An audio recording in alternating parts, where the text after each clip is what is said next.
Dans un monde où la souffrance et l'isolement peuvent sembler insurmontables, une femme a trouvé la force de croire.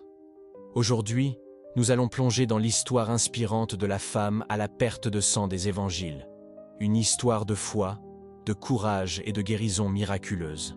Cette femme, souffrant d'une perte de sang depuis 12 longues années, était considérée comme impure selon la loi donnée à Moïse, énoncée dans le Lévitique.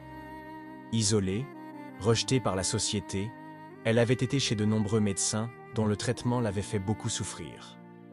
Elle y avait dépensé tout son argent, mais cela n'avait servi à rien. Au contraire, elle allait encore plus mal. Elle avait entendu parler de Jésus, cet homme qui guérissait les malades. Un jour, alors que Jésus marchait au milieu d'une foule, elle vint derrière lui. Remplie d'espoir, se frayant un passage au milieu des gens, elle toucha son vêtement.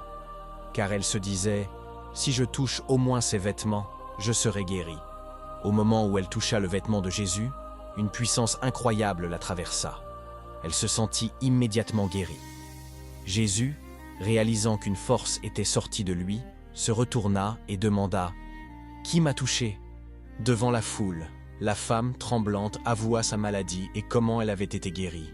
Jésus, avec amour, lui dit « Ma fille, ta foi t'a sauvée. Va en paix et sois guérie de ta souffrance. » Cette histoire nous rappelle que peu importe notre souffrance ou notre isolement, la foi peut nous mener à la guérison. Comme cette femme, nous devons oser croire, même dans les moments les plus sombres. La foi en Dieu peut transformer notre douleur en espoir. Dans ce récit, la femme tend le bras pour toucher Jésus, le Sauveur. De quelle manière vas-tu te tendre toi-même pour atteindre le Sauveur Jésus? Si cette histoire vous a touché, n'oubliez pas de liker, de vous abonner et de partager cette vidéo. Rappelez-vous, peu importe les défis que vous rencontrez, ayez foi et continuez à avancer. Merci d'avoir regardé.